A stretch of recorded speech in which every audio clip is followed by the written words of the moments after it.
Mulej. Thank you, Jesus. Hallelujah.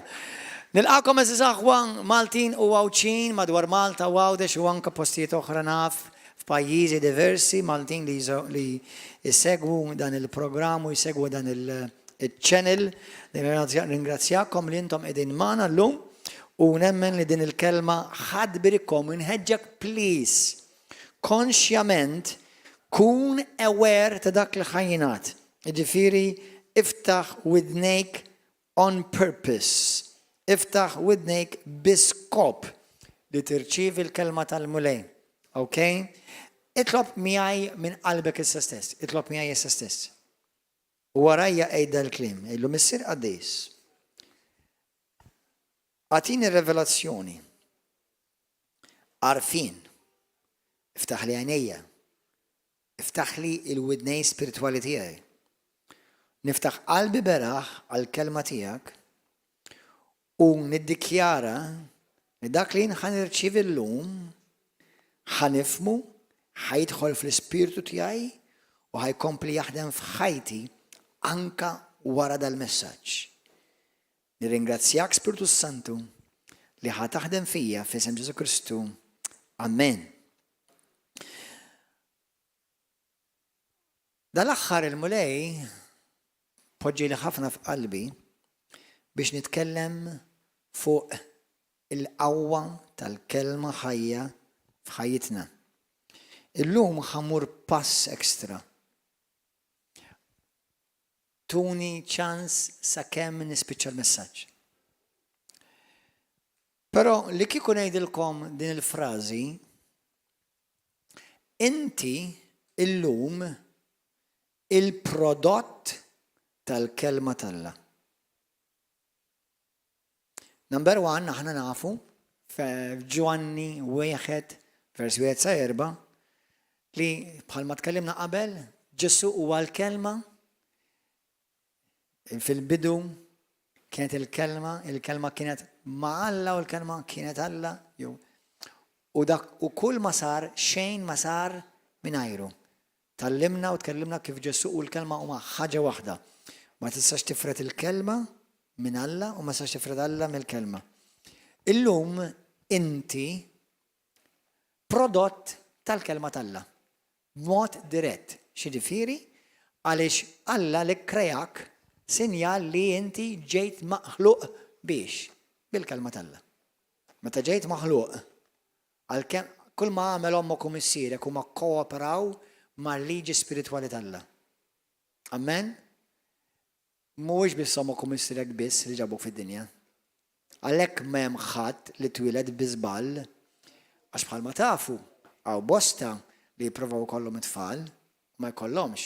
Mela dik tarik bl-aktar mod ċar li mhux iż-żerja tar-raġel u l-bajda tal-hom biss iġib il-ħajja, imma Alla jrid ikun involut fin-nofs. U meta inti ġejt ikkrejat u ġejt mod il-ħajja tgħidilek Alla, għalhekk ħadd ma jista' jieħu l-ħajja lil ħadd. Qed tifhmu?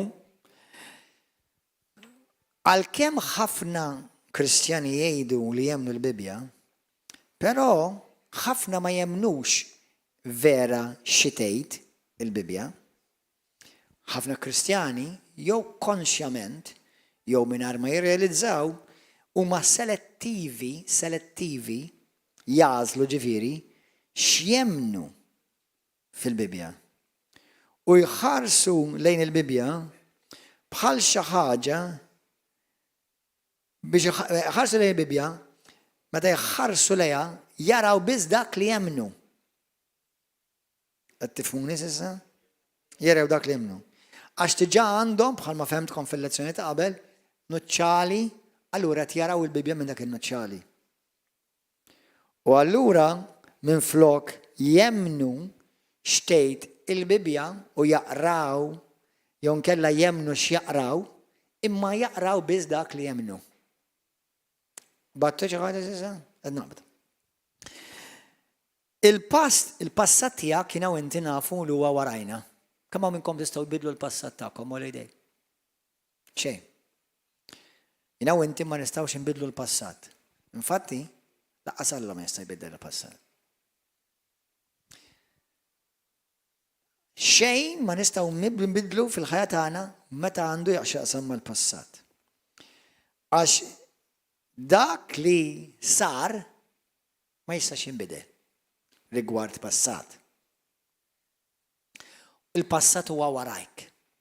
Issa meta Alla jitkellem, Alla meta jitkellem jiddilja mal-futur tiegħek mhux mal-passat tiegħek. Ħlief meta biex jiġi biex jaħfillek il-passat tiegħek. Qed naqbdu xi ħaġa?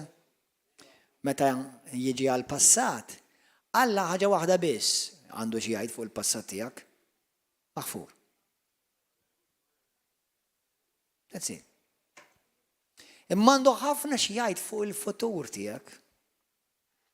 Allura inti unuk li teħel mal-passat jew tipprova jew tiffoka fuq il-passat qed taħli ħinek ħadd tispiċċa tagħmel il-futur il-passat tiegħek.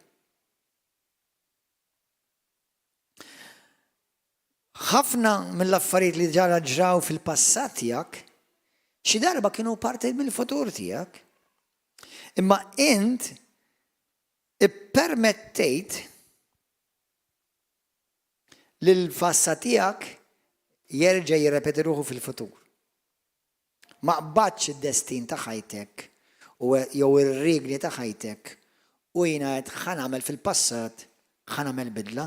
Issa grazzi lilkom, grazzi mulej għalikom li qegħdin hawn. Ħafna minn dawk li qed isegwu fuq televiżjoni, Facebook, YouTube. Għax għamlu d-deċiżjoni għal Kristu, sa ċertu punt diġà għażlu li jbidlu l-futur tagħhom. Qed tagħmlu xi ħaġa? Minflok ħallu l-ħajja, ħallew il-ħajja tiddetermina għalihom, għażlu li jibdew jażlu il-futur ta' ħajjithom. Jiġifieri huma kkundizzjonaw il-futur tagħhom. Meta int qed tiva lil Kristu, int ikkondizzjonajt il-futur tiegħek.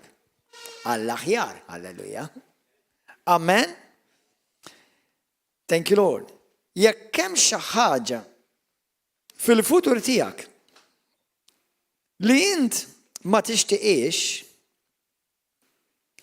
trid tagħmel xi ħaġa minn issa f'dal-preżent biex tbiddel il-preżent tiegħek, ħalli bekk tista' tkun kapaċi tbiddel il-futur tiegħek. Tħallix il-futur ta' ħajtek fidejn il-kombinazzjoni. Jew tħallix il-futur tiegħek jiġi determinat mid-ċans, dak ngħidulu by chance. Imma minflok ħalli l-futur tiegħek fidejn il-fidi f'xqal Alla. Fil-fidi fil-kelma Alla. Amen, hemmhekk wasalna x'imkien? Aħna nafu tallimna kif aħna kif nistgħu nbidlu l-futur tagħna. Ma ħana mela daqsxejn differenti llum. Inti tista' tipprofetizza il-futur tiegħek. Tidda mililkom daqsxejn differenti oħra? Inti tista' tbassar il-futur tiegħek. Kemm hawn min imorru għand sħaħar jew għand xi ħadd tax-xorti biex ibassrilhom il-futur. Qed ngħidlek illum Alla tak il-qawwa fidejk fil-kelma kif inti tista' tbassar, issa nifhemkom xi tfisser dik, tipprofetizza il-futur ta' ħajtek. Once li inti issikurajt il-futur tiegħek billi salvat. Meta jiena u inti kollha ma' l-ebda Kristjan fid-dinja, speċjalment li hemm min il-Bibja, li ma jaqbilx li jgħidlek jiena nemmen li ovvjament il-futur tiegħek issa ġi sekur, ġi żgurat għax int għażilt il-Kristu. Once li bniedem jażil il-Kristu, jagħmlu s-sit u s-Salvatur tiegħu, inti diġà il-futur tiegħek biddiltu. Alleluja. Taf li skont il-kelma Alla, issa int m'għadekx mitluf, sirt salvat. M'għadekx midnebt, sirt maħfur. Amen? M'għadekx fid-dlam, imma sirt issa tgħix fid-dawl. Issa ismek ġie miktub fil-ktieb tal-ħajja. Qabel kont għadu tal-Alla, issa tissejjaħ ħabib tal-Alla. Amen? Mela, blażlit li tagħmel inti, b'dak li temmen u dak li nstqarrejt, int biddilt il-futur tiegħek.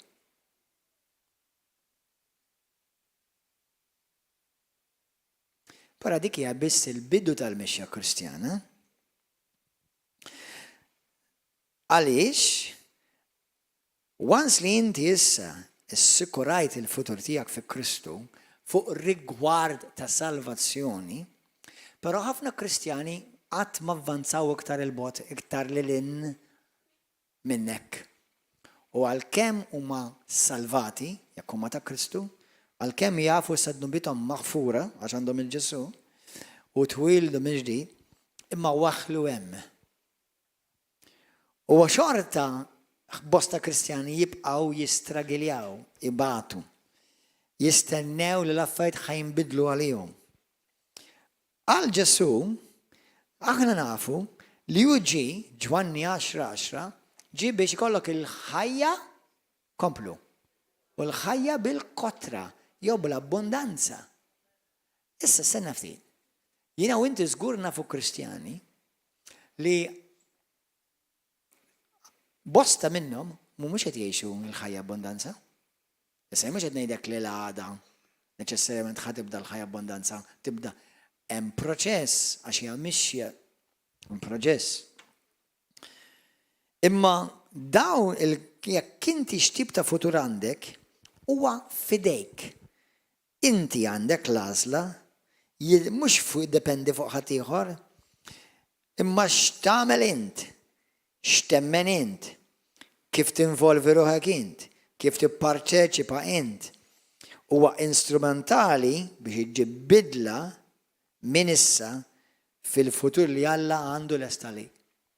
Jiġifieri, il-futur ta' Alla għalik mhux ħajsir awtomatiku.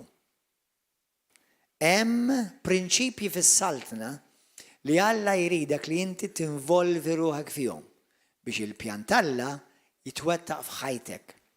Mhux kull Kristjan iwettaq il-pjan t'Alla. Kull Kristjan jekk hu Kristjan veru isalva. Ma mhux kull Kristjan iwettaq il-pjan t'Alla f'ħajtu fuq din id-dinja. Kemm għamkom tixtiequ twettqu l-pjan t'Alla f'ħajtek? Good. Bosta Kristjani jitkellmu hekk ara. Inti ħajkollok kif inhu l-futur tiegħek, ħajkollok futur tajjeb, nispera. Ħajkollok pereżempju dar sabiħa kif tixtieq qalbek, nispera.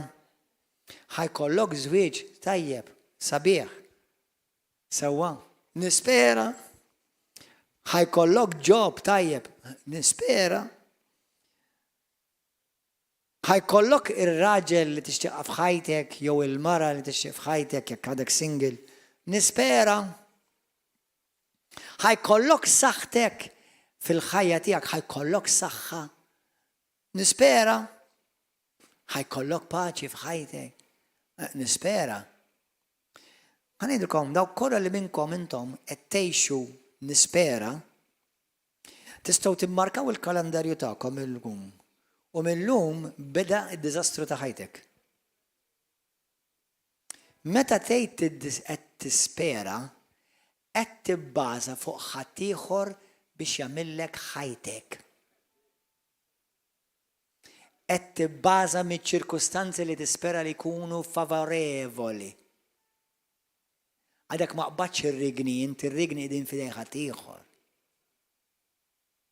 Qed taqbdu xi ħaġa intom issa?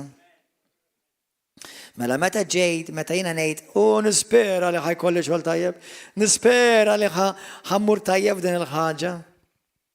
Ifisser li inti qed tpoġġi ħajtek fuq dak li jgħidulu bl-Ingliż, you're putting your life on the by chance.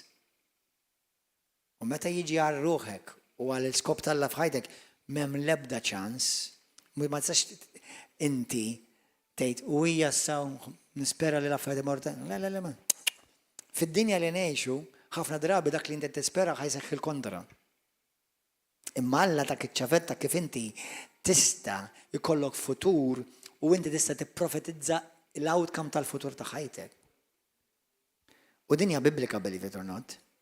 Għal ħafna, by the way, xi Kristjani li forsi jgħidu li hemm ċertu talim New Age, isimgħuni sewwa. M'hemm l-ebda New Age, everything is old age, but New Age just removed Jesus. Dak li xi wħud, per eżempju, forsi minnkom u xogħod minnkom ma tafux il-tfisser kelma ċertu teoriji, ċertu pożittività. Number one, kull Kristjan għandu jkun pożittiv bla dubju. Imma mhux fuq il-pożittività nitkellem illum jien. Imma dak li xi wħud jgħidulu New Age u nkella era ġdida, mhux ġdid xejn. Huwa prinċipji antiki tal-ispiritualità imma li jagħmlu differenza in-New Age huwa neħħew il-Kristu u poġġew il-bniedem fin-nofs. Il-Kristu neħħeħ mill-equation. Imma l-prinċipju ma ġiex bihom, ma ħareġx bihom pereżempju Bill Gates jew Elon Musk. Prinċipji dawk huma prinċipji talla. Imma neħħew il-Kristu min-nofs. Qed tifhmu xi ħaġa? Amen? Alleluja. ċertu prinċipji, mhux qed ngħidlek għal kollox, ovvjament jien. Mela, x'ħajbiddel, issa mhux qed ngħidlek aħna m'għandniex tama, il-Bibja tgħidlek li l-fidi tagħti saħħa għat-tama tagħna, il-Ktieb tal-Lut kapitlu 11. Imma il-fidi u l-fidi tagħna fil-kelma talla hija moħkomaw dak li ġib imwettaq ix-xewqa tal-bidla fil-ħajja tiegħek. Mela, jekk inti trid il-bidla fil-ħajja tiegħek, fil-futur, fil-passat ma se tagħmel xejn, fil-futur tiegħek, inti topra bil-fors bil-fidi u bil-fidi f'dak li Alla qal biex il-futur tiegħek jinbidel. Amen aħwa? Halleluja. Ġesu fil-Ktieb ta' Mark 11 vers 24 jgħid dan il-kliem. Għalhekk ngħidilkom kull ma titolbu. Kull ma titolbu. Għamilla xi kwalifikazzjoni Ġesu dik. 0. Kull ma titolbu imma talbi biżejjed. Le. Kull ma titolbu fit-talb tagħkom u temnu li kun ġaqlajtuh dan jingħatalkom. Mela il-ċavetta hija li temmen, kulħadd jgħid temmen. Il-fidi x'temmen. Li inti dak li isma'wa, hawnhekk dan il-vers Mark 11:24 waħdu huwa skrittura perfetta, hemm ħafna ta' skrittura ħanurikom. Fejn Ġesu qed jgħalmek kif tista' tipprofetizza l-futur tiegħek. Iġifieri, ħanidha bl-Ingliż, he is teaching you don't live your life up to chance. You grab hold of your life and you plan what kind of life you want to have according to the word of God. Issa, hemm verità oħra ta' kemm minnkom tafu li pjanaw ħajjithom ħażina u ħażina ġiet. Ma kienx fil-kelma tal-Alla ma xorta ġiet, vera. Ħafna Kristjani mhumiex lesti ta' biex jirċevu għadi. Issa, jintilfu, ovvjament, x'memx Kristu fin-nofs. Imma il-qawwa ta' dan il-prinċipju ħafna fin-nies fid-dinja applikawh jimorru l-infern, orraj, imma qabduh. Issa Kristu dan il-prinċipju ma ħalqux għan-nies tad-demonju, ħalqu għan-nies tas-saltna. Amen, biex is-saltna talla tiġi avvanzata fuq din id-dinja. Ammena taqbdu ħaġa ħwa. Amen, halleluja. Fil-Ktieb ta' mela Mark Ġesu Mark 11:24 jgħidek. Għalhekk ngħidilkom kull ma titolbu fit-talb emnu li tkun ġaqlajtu u jingħatalkom. Emnu, kulħadd jgħid emmen. Emmen. Issa aħna titkellmu kif tista' tipprofetizza il-futur tiegħek. Kif? toħduwix ħażin, isimgħuni moħħkom hawn. Ix-xitan ma joħroġ xejn ġdid. Kulħadd jgħidha warajja, ix-xitan ma joħroġ b'xejn ġdid, kull ma għamel qabad xi ħaġa minn Alla u għawweġġa. Amen? U saraq il-glorja lil mulej, fis-sens ġifieri milli jieħu glorja għal mulej. Imma Ġesu jieħu glorja jekk inti twettaq il-pjan tal-Alla f'ħajtek. Mhux hekk, hekk is-Skrittura tgħid. Ġwanni kapitlu 17, Ġesu qal għal mulej jiena wettaqt il-pjan dak kollu li kellek għalija u bekk ġibtek glorja. Ma naf kif iġibru glorja lil mulej, billi inti twettaq il-pjan tal-Alla f'ħajtek. Amen? Alleluja. Grazzi mulej. Issa, fil-ktib tar-Rumani kapitlu 12, vers 6, tgħid kara, aħna għandna doni diversi, differenti skont il-grazzja tal-Alla li tagħna. Jekk għandna d-don tal-profezija, ħadnuh skont il-qis tal-fidi. Mola kulħadd jgħid il-profezija u fidi. Mela min jipprofetizza, ma tistax tipprofetizza bid-dubju, tipprofetizza bil-fidi. Issa, ħanilkom ukoll fl-ewwel Korintin kapitlu 14, x'jgħid Pawlu? Jgħid intom il-koll tistgħu tipprofetizzaw wieħed. Kollha jistgħu jipprofetizzaw. Hawn xi ħadd ma jistax jipprofetizza skont kelma d'Alla? Kollha jistgħu jipprofetizzaw. Issa hawnhekk fejn xi wħud forsi mhux għall-ewwel jitħawdu ħarira, imma ħaniċċaraw kollox, l-istampa tidħol ċara llejla. Fil-Grik hemm żewġ tipi fil-Bibja hemm żewġ tipi ta' tipprofetizza. Hemm kulħadd jgħid żewġ tipi ta' tipprofetizza. Bil-Malti ma tantx tispjega daqshekk tajjeb naħseb jiena bil-Ingliż aħjar. Hemm dak li jgħidula fortell. U hemm dak li jgħidula fortell. Qed tifhmu differenza? Mela ħa nispjegajilkom. Fortell, il-kelma F-O-R-E-T-L-L, ġejja mill-kelma before tell. Għalhekk għandek before tell. Jiġifieri tfisser xi ħaġa li Alla rejk b'don ta' profesija rigward il-futur, Alla qorilek minn qabel sa jiġri. Mela dak ġeneralment huwa id-don għalkemm aħna b'mod wiesa ngħidulu profezija, ma fil-Bibja mhux profezija dis-saħħa tissejjaħ dik. Dik ġeneralment tissejjaħ il-kelma tal-arfin u l-kelma tal-erf. The word of wisdom and the word of knowledge. Speċjalment the word of wisdom, għax the word of wisdom, il-kelma tal-erf għandha x'aqsam mal-futur. Issa meta jkollok profeta ġenwin jew ġenwina, sewwa Alla jista' jagħtik affarijiet fuq se jiġri fuq il-futur, dik mhux inti tkun qed tippjana jew inti qed b'xi mod għandha x'aqsam jekk dik hija xi ħaġa sovrana tal-Alla, għad sovran tal-Alla lil profeta jew jista' jagħti anke lil xi ħadd li għadu qed jikber fil-mulej u jorik xi ħaġa li ġejja ħadd titwettaq fil-futur. Dak jgħidula B-I-F-O-R-E-tell. Before tell, fortell. Xi ħaġa li ħadd jiġri fil-futur, Alla ħajjorilek li ħadd issieħ. Ħasseħ qabel ma jorilek qabel ma sseħ. Però mbagħad għandek fort tell, F-O-R-T-H. Tell. Jiġifieri li inti tipprofetizza xi ħaġa qabel ma ssir. Qed taqbdu differenza? Qed taqbdu differenza? Mela daw it-tnejn, daw il-żewġ kunċetti narawhom it-tnejn huma fil-Bibja. Ġeneralment il-kelma fortell li Alla jorik xi ħaġa li ħassir fil-futur u qabel ma sseħħ jorilek, dik ġeneralment jopera fija il-profeta. Imma fort tell dik jista' jopera fija kull Kristjan. Rajtaw? Għaw xi ħadd għadu mhux qed jifhem? Olli dek mhux qed tifhem. Ok, mela kulħadd jgħid fortell u fortell.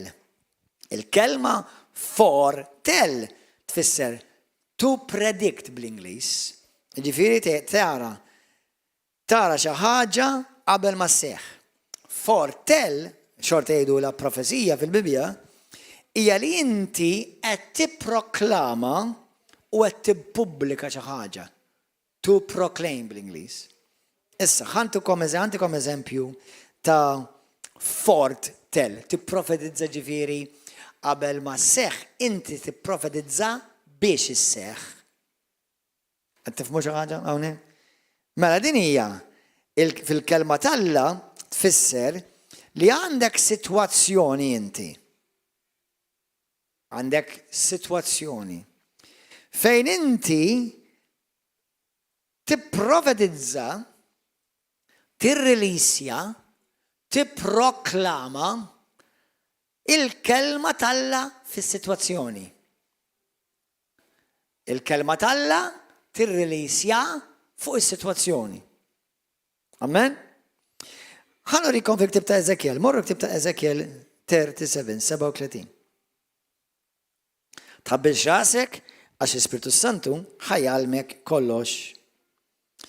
ċertu affarijiet xi kultant jiġu revelazzjoni ftit wara li tkun smajthom, għax dak il-ħin moħħok ikun tant qed jipprova jifhimha, imma inti mhux moħħok trid tifhimha din. Vers 4.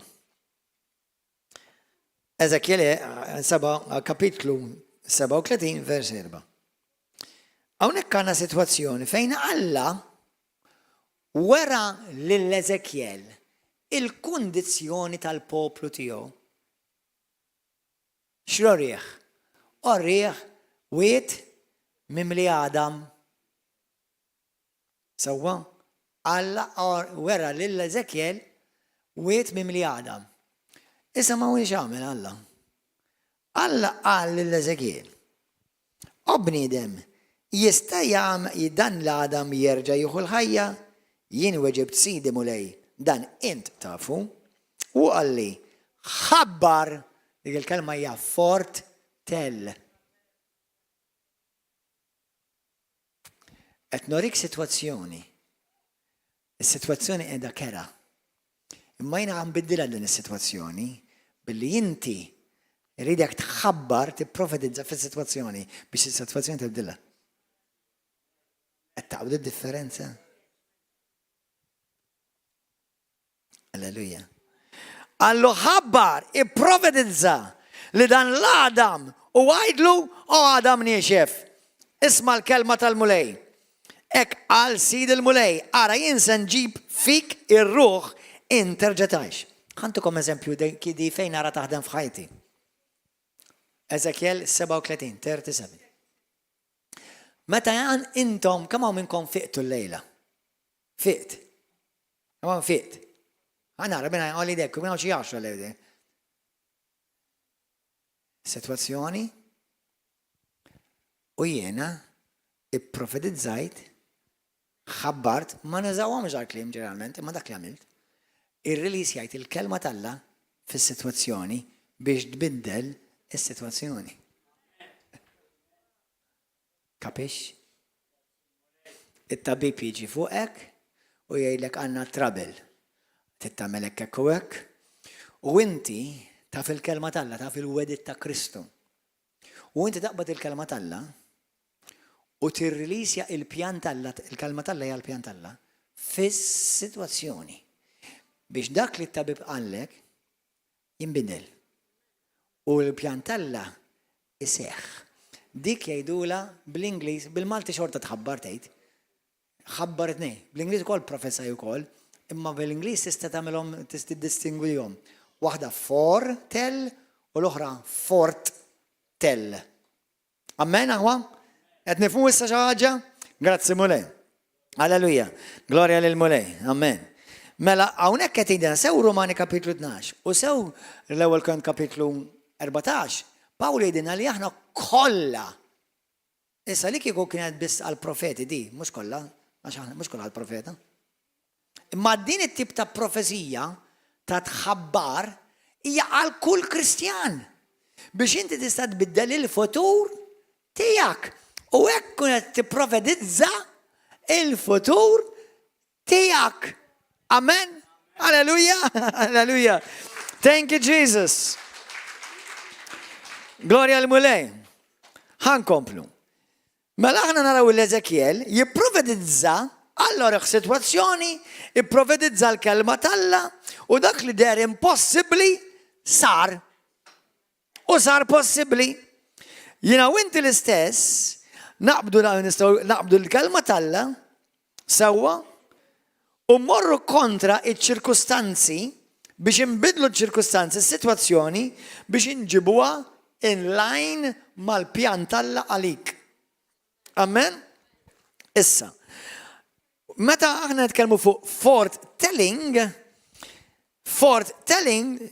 ta' biddel, titrasforma, toltera il-preżent u l-futur fil-ħajja tiegħek.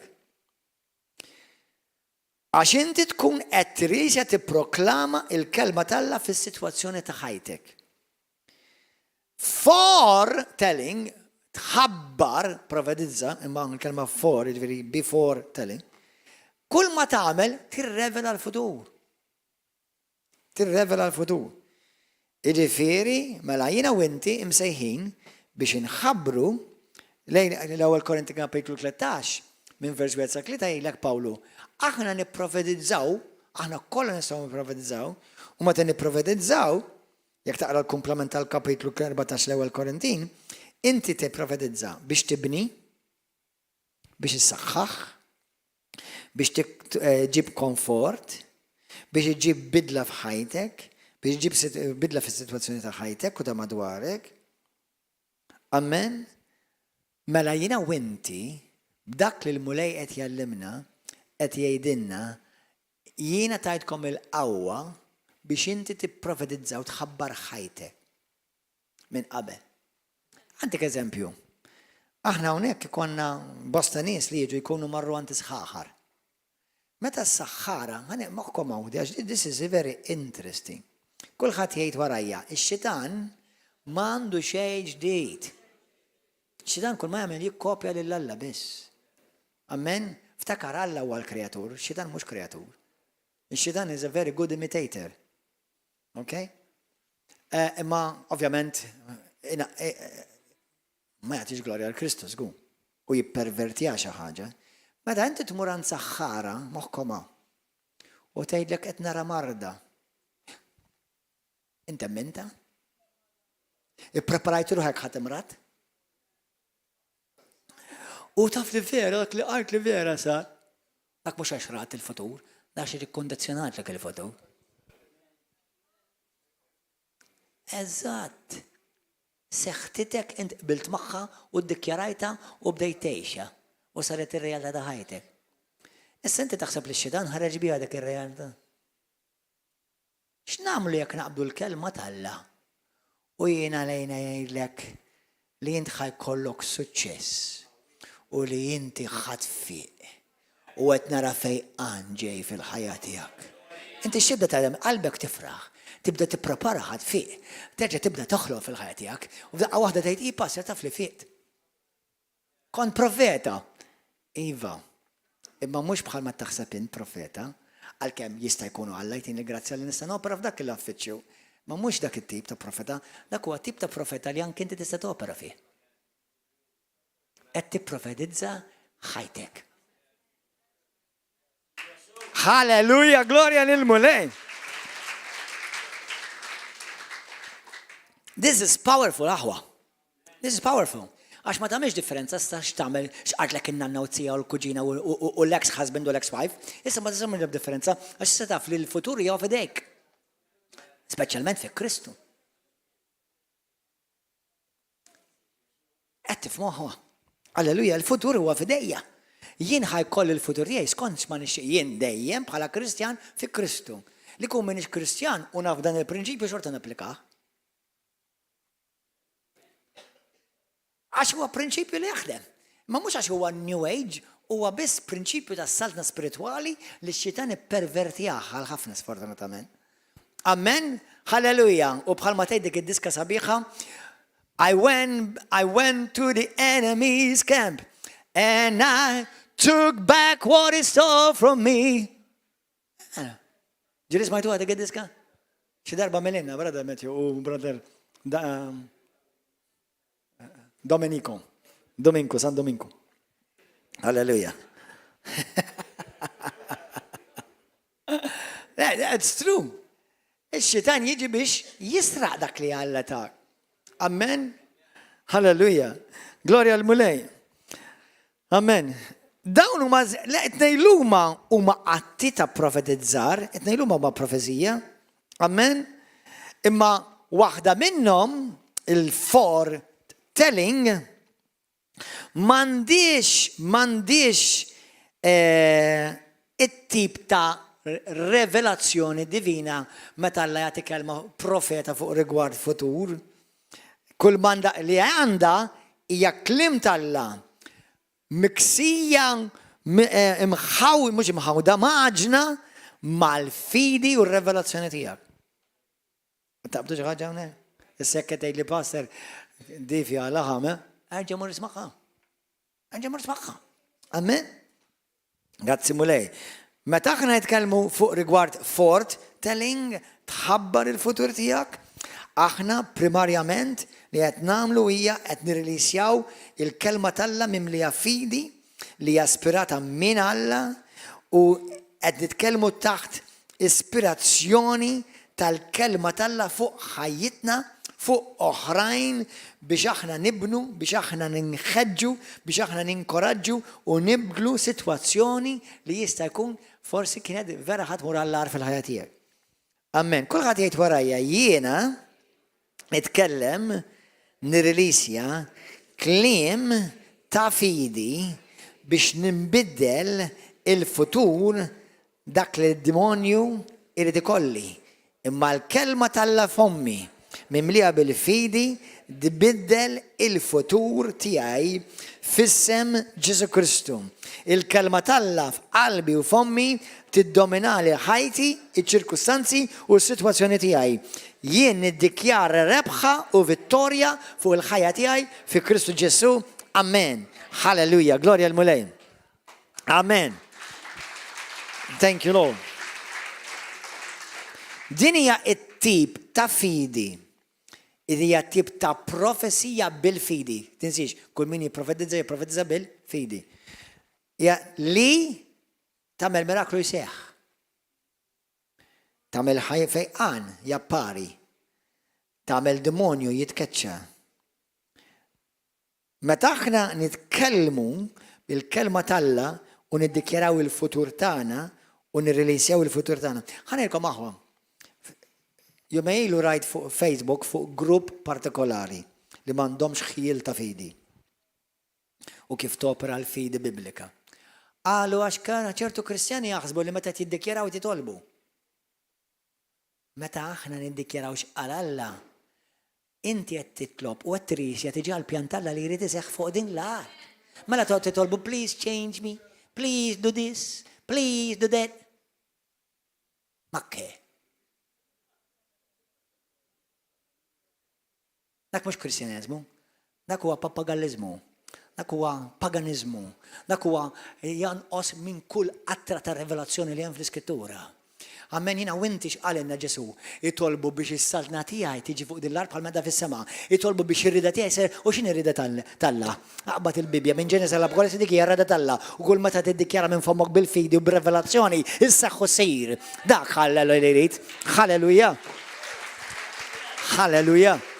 Mela ruxma ta' Kristjani jitħassu lilhom infushom u laqas jafu x'qabadhom u x'ħatafhom u x'laqathom u jekk tgħidilhom int kif ħajkun kif inżera ħajdok ma nispera li ħadd mur tajjeb, nispera.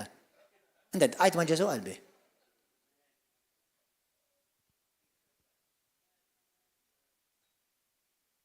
Jien kull ma jmiss jitbierek. Kull ma ngħid skont il-kelma tal-Alla jseħħ. Mux għedna jilek jiseħ l-għada, imma jiseħ. Mela, jek ma jisir xep, mela Alla għeddi. Alla mela vera jispiċċa għideb. Xaw għala għemmin ta' u rġivej ta' għadġid xejd. Jon kalla ma nafx ta' kem vera s-seħdi. Infatti ħataħdem eżattament skont il-fidi tijak. Għed tirċivi eżattament dak li temmen. Xej.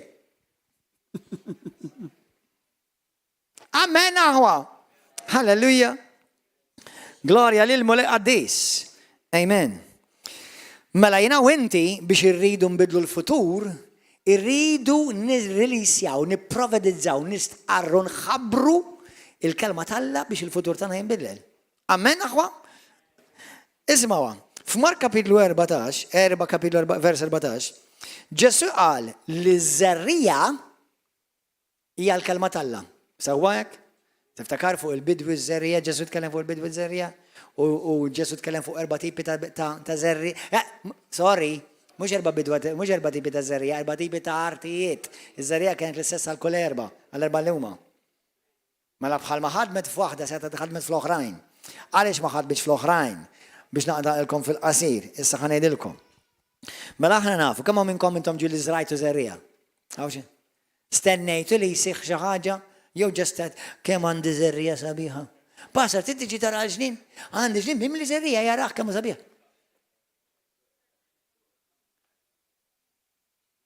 Ħadd ma jiżra ż-żerrija biex jara ż-żerrija. Kulħadd jiżra ż-żerrija biex jara l-ħsat. Kull meta inti tiżra l-kelma talla fil-futur tiegħek ġej ħsat. Halleluja ta' barkiet, ta' ħajja mirakli, fejqan prosperità, ġid, paċi, glorja l-mulej. Dak huwa l-ħsat tiegħek meta inti fil-futur tiegħek qed tiżra l-kelma qaddisa talla. Halleluja. Amen. Halleluja. Glorja lil-mulej. Thank you, Jesus. Aqbad din iż-żerrija u ibda r-rilisja profetizza fuq ħajtek. Amen. U ħataf x'ħajkun l-outcome il-pjan talla fuq ħajtek. Seħħu jsir. Amen. Il-wedit talla meta Alla jwedek xi ħaġa. Il-wedit talla x'tikkonsisti fuq xiex? Fuq il-passat jew fuq il-futur? Aħsbu, get your thinking wheels turning. Meta Alla jtik weda, kull weda talla għandha x'aqsam mal-futur tiegħek. Mhux mal-passat tiegħek, x'idi li wedni. Alla tal-univers li jista' kollox ma jistax ibiddel qattra mill-futur tiegħek, mill-passat skużawni tiegħek. Imma Alla tal-univers li għandu futur glorjuż għalik jekk inti lest tikkoopera ma' Alla. U jista l-futur dak li nannaqart l għax inti mhux ħajr nexxilek.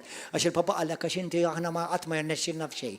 Nak ma joċċalik, inti bint u iben ir-reta r-rejjid. Halleluja. Gloria l-mulej. Amen. Thank you, Jesus. Gloria lilek Mr. Qadis. Fit-tieni Pietru kapitlu 1 vers 4 ara xi jgħid. Bis-saħħa ta' dawn huwa Ġesu tana l-eżes u l-akbar ġid li kien wedna. Amen. Il-wedit ta' Alla iseħħu u jsiru fil-ħajja tiegħek jekk inti temminhom u taġixxi fuqhom. Amen. Għalhekk fidi fil-poplu talla tagħmel id-differenza kollha jekk il-wedit talla jseħħux f'ħajtek jew le. Ma nerġa' ngħidha tita. Għaliex ċertu Kristjani mhux qed jaraw il-wedit talla jwitqed f'ħajta? Għax mhux qed jemmnu u jpoġġu l-fidi f'dak li Alla wedhom. Mela l-weda u l-fidi. Il-weda dejjem taħdem mal-fidi. Amen? Il-fidi. Issa hemm parti oħra ta' ġejja. Alleluja. Mela meta jiena u inti nistqarru, issa mhux issa ħaned xi ħaġa. Ħanibda nintroduċikom għat-tielet parti ta' dan il-messaġġ. Ħafna Kristjani, u kieku kelli nsaqsi xi wħud minnkom u tkunu onesti miegħi, tgħid li pastor daqs kemm inni niddikjara u xorta għadu ma nbidel xejn. Oqgħodu attenti għax jeżisti pappagalizmu Kristjan ukoll.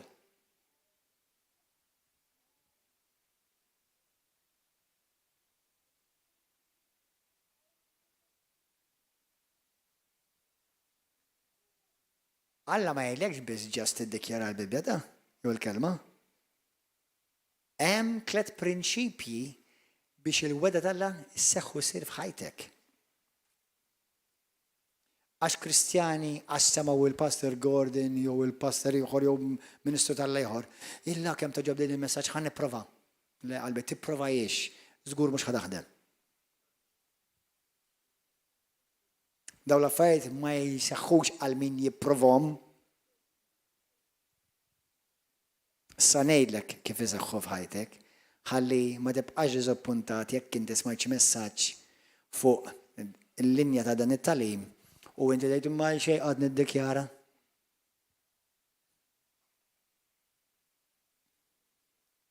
Allura tispiċċa, mbagħad ikollok ċertu Kristjani jgħidulek qed tara basta joqogħdu jgħidu li inti tista' jkollok dak li tgħid, u żgur anke Babbagallu ukoll jgħid ħafna affarijiet u ma jiġrilu xejn.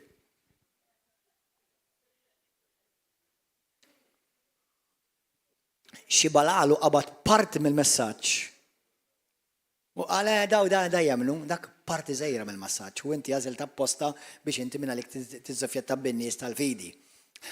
Mela qod ma nista' dubju, ħad irċievi kollox.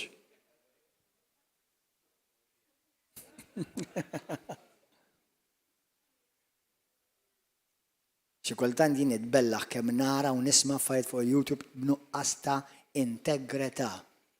Jgħid nibda ngħid min irid jitmejjel. Għax mija mhux ħajtmejjel. U nemmen mill-poplu ta' River of Love mhux ħajtmejjel lanqas. Amen, halleluja, f'isem Ġesu Kristu.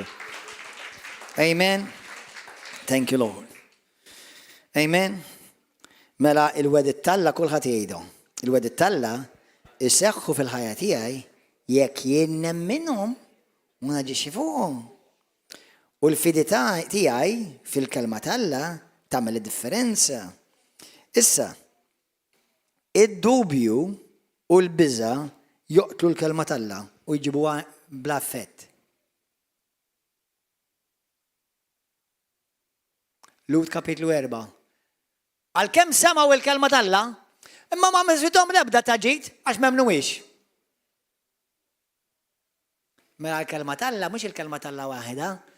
Jew ħara ħan iddikjara forsi taħdem. Mhux ħa taħdem.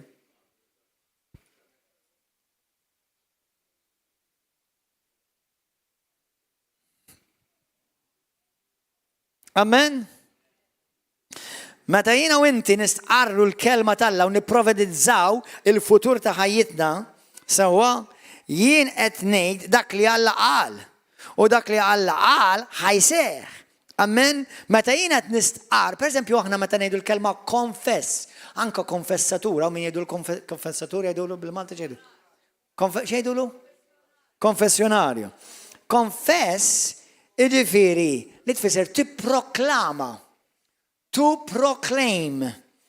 Issa, jina ħanajtek bil-Inglis, God proclaims it and I claim it. Għattifmu? Alla proklama il-kelma ħarġet minn famu u jien niklama, jien nikklejmja. Amen? Per eżempju, għal-fejqan, x'qal Alla? Issa ngħidilkom. Fuq il-prosperità, fuq ix-xogħol tiegħi, fuq il-karriera tiegħi, fuq il-ministeru tiegħi. Jew il-ministeru li Alla fdali ħanidek. Il-paċi, il-ferħ tiegħi, ċirkustanzi, fuq iż-żwieġ tiegħi, fuq ir-relazzjoni tiegħi, fuq uliedi. Fis-Salmi 39 morru hemmhekk, ħanurikom xi ħaġa potenti, għax issa ħad tibda t-tielet fażi tal-messaġġ. Salmi 39. Ara x'jgħid vers 4 bil-Malti u għal min għandu l-Bibja ta' Trinity Bible Society tgħid ħaġa simili ma ħanaqrahom it-tnejn. Vers 3 u vers 4 fil-Bibja l-oħra. Tħeġġet qalbi sewwa fija. Għal-ħsieb biss nar tkebbes fija, inħall imbagħad il-sini u jien qed. Jew nkella x'in kont qed nimmedita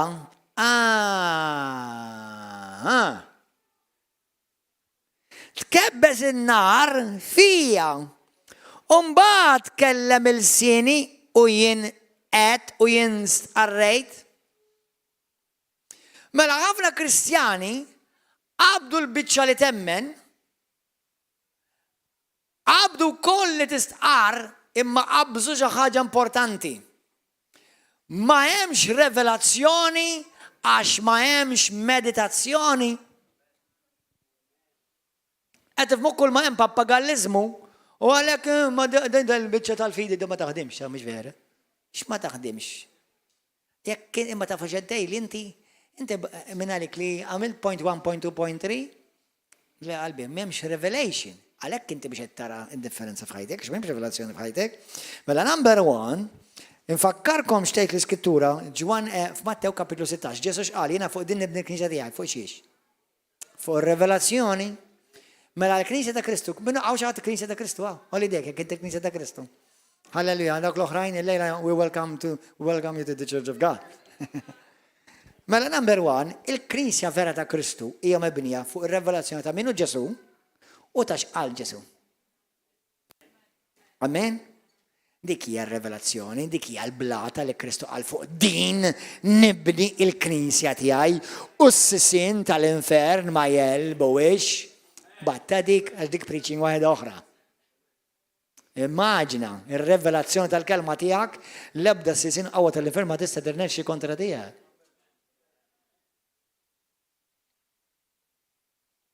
Għad tifmu għaliex ċertu nies Alla jgħidu l jiena pereżempju 10 snin oħra ħammut għax inkun lest. Għad tifmu għaliex ċertu nies Alla jgħidu l isma' jiena l-weekend li ġej nkun ħammur id-dar. Fej? Ħammur id-dar.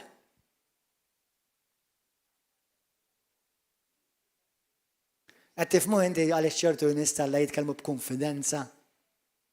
Mhux għax hemm arroganza, għax jafu lilu. Għax jafu lilu. Ġifieri lilu l-Ġesu. Ma jew lilu li jammaraw suppost, mhux hemm fuq. Qed tifhmu? Halleluja. Ix-xitan jemmen il-Bibja ħafna iktar minn Kristjani.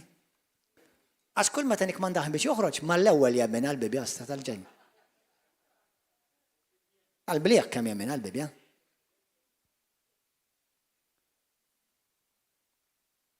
Amen. Mela, il-Knisja u s-salden tal-lej mibnija fuq ir-revelazzjoni ta' Kristu minnu u ta' x'qal. It-tieni parti hija il-meditazzjoni li hija kruċjali biex inti tara dak li Alla qalu jseħħ fuq ħajtek li jsir parti mill-profetizzazzjoni u l-profezija ta' ħajtek tal-futur u l-proklamazzjoni. Issa ħafna mill-Kristjani kull mamlu it-tielet punt biss. Proklamazzjoni. Imma mingħajr revelazzjoni u meditazzjoni ssir papagallizmu biss. Qed taqbdu xi ħaġa ħwa. Amen? Għalhekk ħafna ma qarawx iseħħ dak li stqarrew, għax mhix l-istqarrija biss, imma fidi wkoll u laqqas fidi weħda. Mela x'iktar. Tiftakrux qal Pawlu fit-2 Timotju 12 qal jien naf f'min emmint.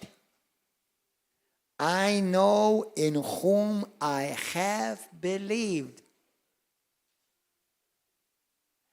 Il-fidi vera fi Kristu mhux għax naħseb jew xi nħoss, imma għax naf lilu u naf il-fedeltà tiegħu lejn dak li huwa wedni u l-konfidenza tiegħi hija fih f'dak li qalu. Amen? Mela number one, punt wieħed, irid ikun hemm l-ewwel qabel kollox ir-revelazzjoni. Issa, ir-revelazzjoni, jiġifieri meta xi ħaġa moħbija ġiet miftuħa lik spiritwalment, irrevelata lik. It-tieni għandek il-meditazzjoni. Jekk inti tinnota fis-Salmi li qrajna 39 vers 3, ħanilkom xtej bl-Ingliż, sejtek kara. My heart was hot within me, while I was meditating, the fire burned in me. Then I spoke with my tongue. Kristjani taf x'jagħmlu? I spoke with my tongue. Le, David għamel l-ewwel ħin jimmedita l-kelma, meta beda jimmedita l-kelma n-nar Alla beda jqabbeġġa fih u ma setax ma jirċej. U rreleasja l-kelma Alla. Qed taqbdu aħwa kemm powerful di? Fil-ktieb ta' Ġeremija kapitlu 20. Fil-ktieb ta' Ġeremija 20 vers 9 tgħidlek kara. Bil-Ingliż ħansibilkom bil-Malti. Morru fil-ktieb ta' Ġeremija 20. Ġeremija 20. Ġeremija bil-Malti. Qed tieħdu pjaċir aħwa? Amen. Glorja l-mulej. Din hija jekk taqbduha di, f'isem Ġesu Kristu taqbduha. Di tbiddilkom letteralment il-futur ta' ħajjitkom. Ġeremija kapitlu 9, 20 vers 9. Għalhekk kara Ġeremija, jien qed ma nsemmiħx iktar, ġifieri Ġeremija kien mibgħut lej poplu, kien rashom jibsa u kien xeba jgħidilhom. Sewwa u jħabbrilhom u jgħidilhom u jwissihom. U qal Mari mhux ħansemmiħ iktar. Ma nitkellimx iktar f'ismu. Iżda f'qalbi kien hemm bħal nar jaqbad. Kemm il-darba ngħid, brother, m'għandix abtit nibridka. Il-mara, Marjella ħan, vera m'għandix abtit nibridka. Il-bera, vera ma kellix abtit nibridka. U xbet il-raħwa. Mbagħad ikun hemm xi ħaġa taqbad ġa fik. U dak il-forn jibda jfur.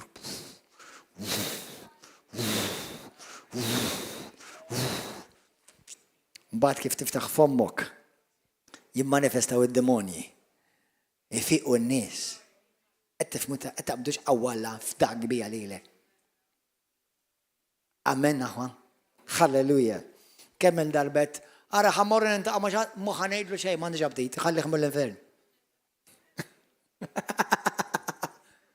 U kif immu għas nkun naf il-sim.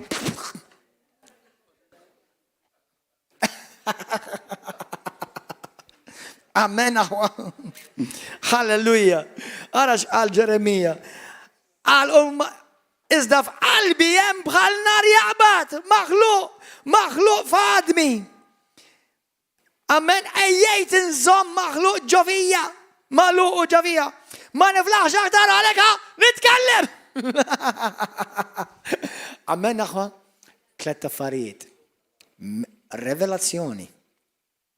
Once li jkollok revelazzjoni, tittamel ħin timmedita l-kelma. Kif timmedita? Darba kont qedtilkom, tiftakru kif timmeditawha. Timmedita tfisser tuċċuwonet, tikkolla vera letteralment. L-lum fittix fuq il-Google u smajta qabel ukoll ma vera verifikajt. Il-baqra inti taf li Alla hemm annimali li jgħidulhom notfa u hemm annimali li jgħidulhom mniġsa. L-annimali mniġsla jiklu hekk. Il-ħanżieri kull ma jsir. Anke jekk ikun hemm ġurdin mejjed jiklu wkoll. Jekk ikun hemm ruxma ta' dut u kollu jiklu. Mbagħad tmur tieħu l-bacon la da filgħodu, halleluja. Bis-serjetà. Il-baqra differenti. In-nies l-annimali tipo tal-baqra, imma il-baqra b'mod speċjali u l-ġemel pereżempju jibda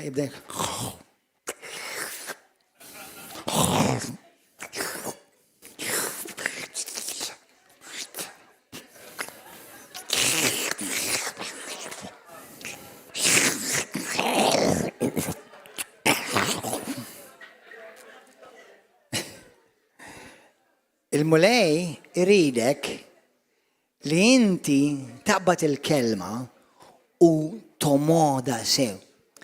Għaw xut minnkom għal-kem mux dnub li tikol il-ħanżir fit-Testament il-ġdid, imma xorta għadkom tiklu bħal ħanżir għax li kell tiblawħ. Mbagħad wara tindunaw li kellkom il-plat qudiemkom, tindunaw wara. Issa l-mulej irina li kell aħna, speċjalment spirituali, sewwa, mhux inti ħanaqra skrittura ħalli nkun għamil dak li suppost għamilt illum. Jew ħanaqra passaġġ għall-Bibja ħalli nkun le, għabat il-kelma u kula u medita. Kif timmedita? Għaliex inti kif taqbad il-kelma u jkollok revelazzjoni, dik revelazzjoni issir laħam ikkel fik. Sewwa, mbagħad inti tiblaħħa l-baqra jgħidu li għandha 4 stomachs vera.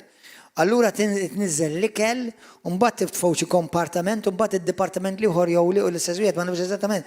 Jerġa' jtella l-ikel u terġa' tibda d-modu.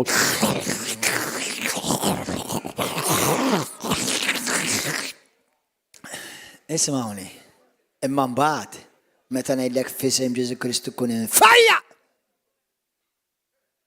Tibda timxi minn fuq il-wheelchair da. Għax issa mhux iktar pappagallizmu. Issa ħajja, issa qawwa, issa potenza. Tifhmu aħwa? Halleluja! Gloria lil mulej. Amen. Grazzi Ġesu. Mela aħna għandna bżonn revelazzjoni once li inti sir taf il-Kristu u emmint il-kelma ta' Kristu. L-ewwel kellek revelazzjoni ta' minnu Ġesu. Issa jibda jkollok revelazzjoni ta' Ġesu x'qal. Ibda meditaħ. Waħda mill-affarijiet li inti tikber fil-meditazzjoni, per eżempju, u fil-revelazzjoni, hija number 1. Għatta ħin aqra l-kelma. Id-dar l-ġimgħa u l-ġimgħa li għaddiet għedtilkom meta inti taqra ħatta ħin fil-kelma, qed qatta ħin ma' Ġesu bi-Ġesu għall-kelma. Tiftakru fil-ktib ta' Luqa 24 meta d-disċipli kienu fit-triq ta' Emmaus u meta Ġesu beda jkellimhom u mbagħad qasam il-ħobs magħhom u ma f'daqqa waħda sparixxa. Sewwa u d-disċipli daru lejn xulxin qalu kienieċ il-qalbna l-Ispirit beda jaqbad bħal ġuħuġi ġenar meta jkellimna il-kelma tiegħu, meta beda jagħmlilna Bible study ta' minnu il-Messija mill-klib tal-liġi l-profeti, meta beda jispjegalna l-kelma talla u fetaħ il-kelma talla u qalbna bdiet taqbad bin-nar. Sfortunatament, ħafna huma casual Christians. Kristu jridek tkun persuna ta' revelazzjoni, ta' meditazzjoni u mbagħad ta' dikjarazzjoni. Mhux dikjarazzjoni biss, għax dikjarazzjoni biss pappagal biss int. Qed tifhmu aħwa? Halleluja. Mela jiena u inti naf lilu. Nafu b'revelazzjoni. Illum jien perswas li dak li Alla qal kapaċi jagħmlu sa dik il-ġurnata li jerġa' jiġi. Mhix diffiċli għalija biex jiena ngħid dak li Alla qal u nqatta' ħin nimmedita nomot il-kelma tiegħu. Il-problema mhix f'dak li ngħid biex il-kelma talla teqpa l-kelma talla. Imma l-problema hija li qalbi għadha ma nġiġ dik in-nar. Allura nitkellem minn moħħi, mhux nitkellem mill-ispirtu. Qed nitkellem b'informazzjoni, mhux b'revelazzjoni. Amen. Pawlu qal għajra lija jekk jien ma nxandarx il-Vanġelu. Pawlu ma setax jalaq ħalqu kull fejbu. Ngħidlek għal ma sax inżomm it-tal għax Ġesu! Kemm jgħadda meta tiddilli ma torox it-tajjat. U dejlek għalġa, inti rajtu kif taħdem bomba ikolla nurxma ta' nar ġewwa. Hekk jiġri li jien u nies li jpritkaw il-Vanġelu. Issa jekk titmur nuħanasa, taf fejn għandek tmur. Halleluja. Glorja l-mulej. Halleluja. Amen. Il-problema għatmi għal-kelma talla. Il-kelma talla ħajja qaddisa, potenti, kreattiva. Il-problema ent. M'għandekx ġuħal alla vera, m'għandekx ma tqattax ħin fil-preżenza talla. Timmedita l-kelma talla f'qalbek biex il-kelma issir bħal nar ġewwa fik, halleluja. Bħal forn. Jiena u inti għandna forna. Glorja lil mulej. Amen. Meta jiena u inti konna vera dik ir-revelazzjoni, aħna mbagħad mhux biss nitkellmu, mbagħad nitkellmu biss il-kelma talla, jew għax ċertu Kristjani jafu jitkellmu l-kelma talla fil-Knisja u meta jkunu madwar il-Kristjani. Il-Kristjan li jgħix bir-revelazzjoni tal-kelma talla, kull ma jgħid huwa l-kelma talla. Ħalla kull ma jgħid huwa l-kelma talla. Grazzi Ġesu. Amen. Il-kelma talla tikkontrolla lek ħajtek. Għalek meta inti l-għadu jgħidlek xi ħaġa inti tqum, not in Jesus' name. That's not my portion. Hallelujah. Well, ma stajt, ngħidlu għax ma rridx noffendih. My praise God, hallelujah, I want to offend you. I want to offend you with the truth. Amen. In kemm inti salvaġġ pastor. Hallelujah. Waħħal fil-mulej hekk għamilni. Hallelujah.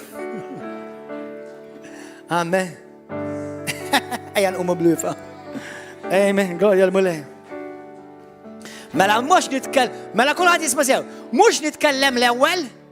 L-ewwel irid tkolli revelazzjoni, kulħadd jgħid, l-ewwel revelazzjoni. U mbagħad kif ikolli revelazzjoni nimmedita biex tibda taqbad issir nar ġewwa fija. U mbagħad nirrilisja u l-futur tiegħi nibdlu. Amen, halleluja. Grazzi mulej. Fil-ktib tas-Salmi 45 wieħed. Tgħidlek li qalbi hija mimlija b'tema tajba. Jien nimmedita il-kelma tal-mulej, halleluja, u fommi u l-sini sar bħal pinna ta' wieħed kittib. Tlet livelli. Il-ktib ta' Ħabakkuk kapitlu 2 l-istess tgħidlek ikteb, Alla qallu l-Ħabakkuk ikteb din il-viżjoni. Ħalli min jaqra u taqbajja b'revelazzjoni jiġri biha. Amen. Kemm naf nies li jiena poġġejt magħhom fuq l-istess bank tal-Bible College illum ma nafx qegħdin. Xud minnhom anke ċaħdu l-Kristu. Għaliex ikollok persuna Ġesu jgħaddi wieħed ifiq u jsiru miraklu u l-ieħor int ħassejt xi ħaġa.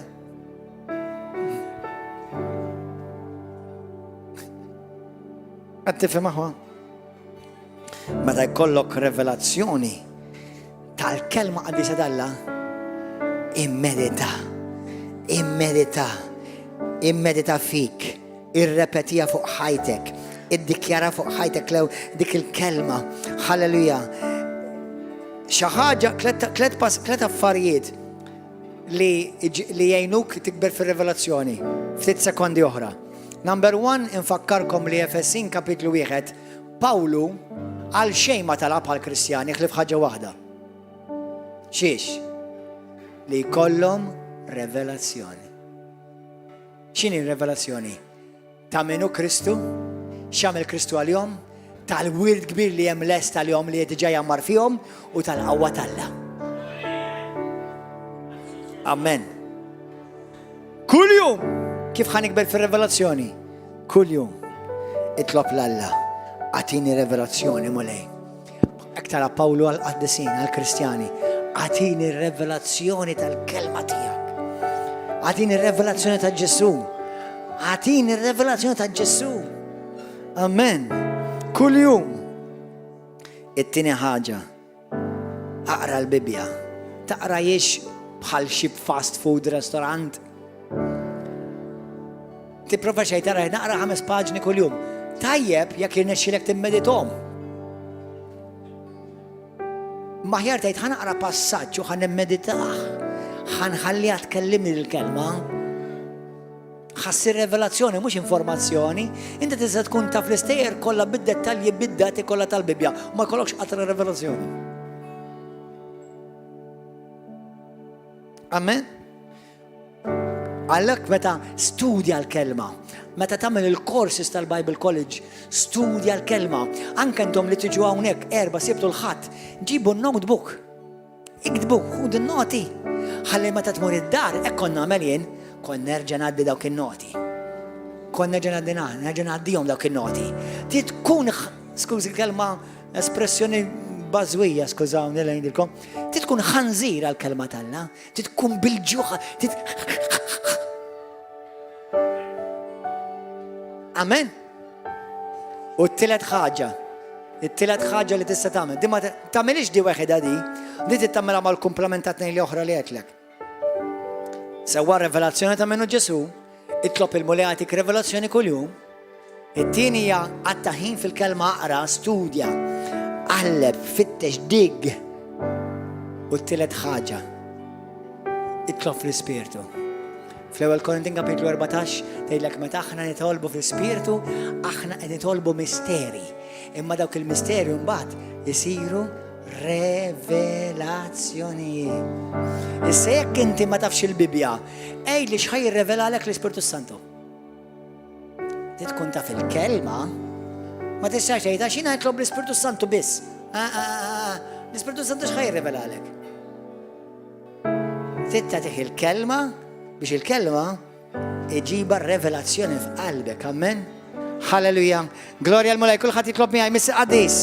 Jitolbu issa stess Missi Qadis.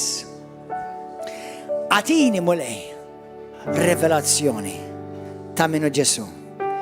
Irrid insir nafek aktar mulej. Ek qal Pawlu fil-ktib ta' Filippi.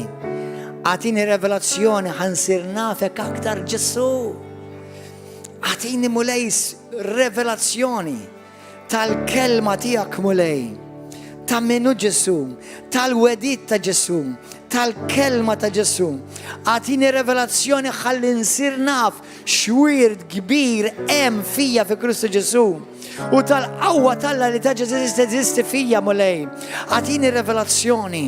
U Spiritu Santu meta nitlob bil-lingwi bil-Spiritu Santu kompli mlini bil-revelazzjoni biex dak li jiena nimmedita, dak li jisir revelazzjoni għalija, jisir il-profetizzazzjoni, it-ħabbir tal-futur tiegħi skont il-pjan talla f'isem Ġesu Kristu.